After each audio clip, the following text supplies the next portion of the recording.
Migraine headache ಇದು ಸಮ್ಮರಲ್ಲಿ ತುಂಬ common ಆಗಿ ಕಾಣಿಸ್ಕೊಳ್ಳುವಂಥ ಒಂದು ಪ್ರಾಬ್ಲಮ್.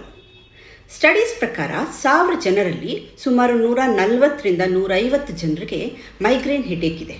ಮೈಗ್ರೇನ್ ಇರೋರು ಈ ತಪ್ಪುಗಳನ್ನ ಈ ಸಮ್ಮರಲ್ಲಿ ಮಾಡಬೇಡಿ. ಇದು ಸರಿಯಾಗಿ ನಿದ್ರೆ ಮಾಡದೇ ಇರೋದು, ಟೈಮ್ಗೆ ಸರಿಯಾಗಿ ಊಟ ಮಾಡದಲೇ ಇರೋದು, ಮೂರನೇದು ತುಂಬ ಕಡಿಮೆ ನೀರು ಕುಡಿಯೋದು, ನಾಲ್ಕನೇದು ಹೆಚ್ಚು ಬಿಸಿಲಿನಲ್ಲಿ ತಿರುಗಾಡೋದು, ತುಂಬ ಬಿಸಿ ನೀರಲ್ಲಿ ಹೆಚ್ಚೊತ್ತು ಸ್ನಾನ ಮಾಡೋದು, ಹೆಚ್ಚು ಸ್ಟ್ರೆಸ್ ತಗೊಳ್ಳೋದು. ಈ ತಪ್ಪುಗಳನ್ನ ಮಾಡ್ತಾ ಇದ್ದರೆ ಹೆಡ್ಡೇಕ್ ಬರೋದು ಗ್ಯಾರಂಟಿ.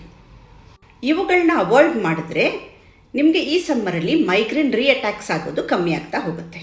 ಆಯುರ್ವೇದದಲ್ಲಿ ನಾಸಾಯಿ ಶಿರಸೋದ್ವಾರಂ ಅಂತ ಹೇಳಿದ್ದಾರೆ.